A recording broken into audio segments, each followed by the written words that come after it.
saya juga tergabung di ini Bang Yusuf. Ada namanya Asosiasi Dosen Ekonomi Syariah karena saya ngajarnya itu kan di ekonomi syariah. Oh iya iya. Iya. Kalau dari sisi apa itu namanya hukum ekonomi syariah di Indonesia itu harusnya gimana? Kalau sementara ini kan kebanyakan masih katakan BMT itu masih nyedot di koperasi kan gitu. Baru ada mungkin perbankan syariah dan macam-macam. Kalau dari konstruksi hukum di bidang ekonomi syariah itu kayak gimana idealnya?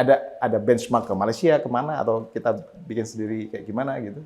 Memang problemnya memang kan dalam sistem hukum itu yang pertama adalah adanya peraturan ya.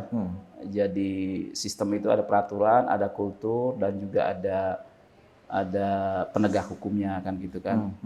Jadi itu kan sistem yang membangun kan gitu kan. Ya sebenarnya begini ya. Kalau dari aspek pengaturan ya, peraturan perundang-undangan itu relatif sebenarnya, kalaupun memang tidak perfect ya, pasti aja ada persoalan-persoalan ya. Orang mempersoalkan tentang sentralisasi BI kan gitu kan, jadi di BI, tapi kan di situ ada divisi syariahnya, OJK mungkin ya.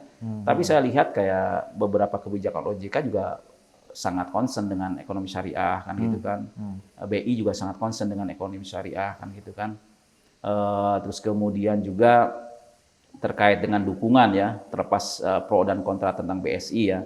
Mungkin pemerintah punya orientasi bagaimana nih BSI ini bisa jadi bank yang skalanya internasional kan gitu, BSI itu kan gitu kan. Nah, justru yang saya paling ini itu adalah ketika di culture. Ya. Culture-nya. Coba berapa BMT yang sudah tutup. Ya. Mas Ipa sebagai orang BMT ngasih 1 juta orang itu. Besoknya dicari orang itu udah nggak ada. Jadi kalau saya pendekatan Yasir Auda, menerapkan ekonomi syariah itu tidak bisa hanya berbasis pada peraturan. Tapi juga sistem secara keseluruhan. Kenapa mudorobah pada masa Nabi itu berjalan? Karena memang culture-nya sangat kuat sekali. Gitu loh. Nah, inilah culture seperti inilah yang harus dikuatkan. Contohnya kita bikin dulu tahun 92 ada undang-undang lalu lintas. Ya kan? Itu denda 1 juta. Itu kan undang-undang yang nggak walkable gitu loh. Orang waktu itu nyari 100.000 aja susah. Iya nggak?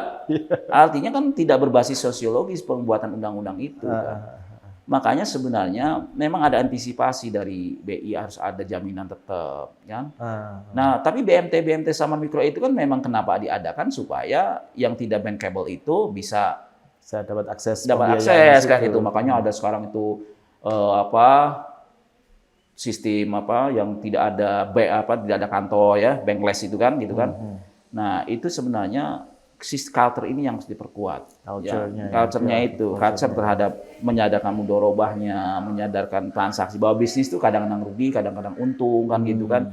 Ya kalau dikasih juta itu bukan sumbangan gitu loh, tapi itu adalah modal yang harus dikerjakan. Nah, ini masyarakat juga belum siap kelihatannya. Makanya wajar kalau butuh banyak sekali BMT. Saya kan ikut juga ikut memantau lah kegiatan BMT. Artinya Islamic Financial literasi ya. Keuangan Islamnya juga mesti digencarkan. Gitu. Jadi wawasan keilmuannya kan gitu. Kan orang kalau generasi WA sekarang kan nggak mau capek berpikir kan, iya kan? Ada bedanya dengan konvensional berapa udah, yang penting sama atau enggak kan gitu kan. Akhirnya orang juga berpikirnya sama aja bang konvensional syariah kan, karena berpikirnya tidak mendalam kan gitu loh. Oh ternyata ada perbedaan. Jadi kalau melihat pendekatan dari sistem hukum gitu kan, maka culture ini harus diperkuatkan gitu kan, ya untuk ekonomi syariah itu kan. Nah ini pendekatan seperti itu yang harus dilakukan karena banyak sekali kawan-kawan yang teriak-teriak juga kan, lembaga microfinance itu kan, karena memang tidak siap di bawah itu kan. Gitu. Siap. Dan apalagi kalau sumber dayanya juga nggak siap, kulturnya nggak siap.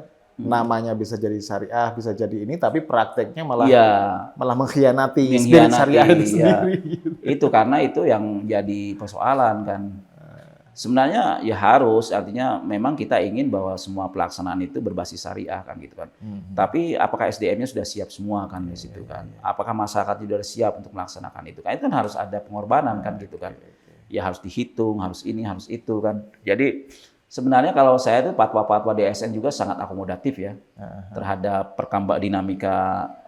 dinamika transaksi ya. Transaksi, Makanya kan ada betul. kayak lindung nilai, terus kemudian juga terkait dengan fintech itu kan sebenarnya fleksibel betul kan fatwa-fatwanya kan. Sekarang fintech sebenarnya lebih bank bisa kalah sebenarnya kan kalau dengan fintech itu. Kalau itu orangnya betul-betul terpercaya kayak dana syariah gitu kan. Orang bisa 18% kalau dikonversi ke konvensional ke bank itu kan setahun bisa 18%, 20%. Itu kan hanya dengan bisnis di properti aja kan gitu kan. Tapi itu mungkin dalam modal. Bisakah ketika kita bermodal di atas 200 juta contohnya, itu bisa dijamin aman uangnya. Karena kan kita tidak bisa ketemu orang kan gitu kan. Iya. Harusnya aspek trust-nya loh harus lebih trust-nya lagi. itu kan. Nah, itu kan artinya itu. tidak hanya law dalam pengertian teks ya, tetapi itu yang dihayati, yang dilaksanakan itu menjadi penting kan gitu. Betul. Oke deh.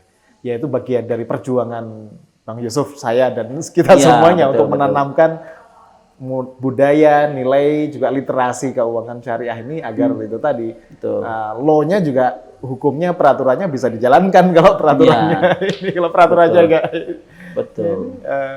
sesuai. Oke deh, gitu dulu Bang Yusuf ya. Oke. Makasih banyak sama-sama sudah berbagi. Mudah-mudahan lama sekali nggak ngobrol nggak ketemu. Iya.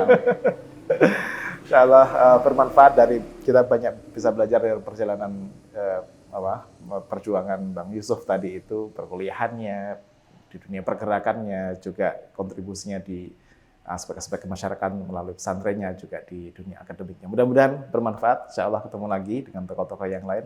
Assalamualaikum warahmatullahi wabarakatuh. Waalaikumsalam.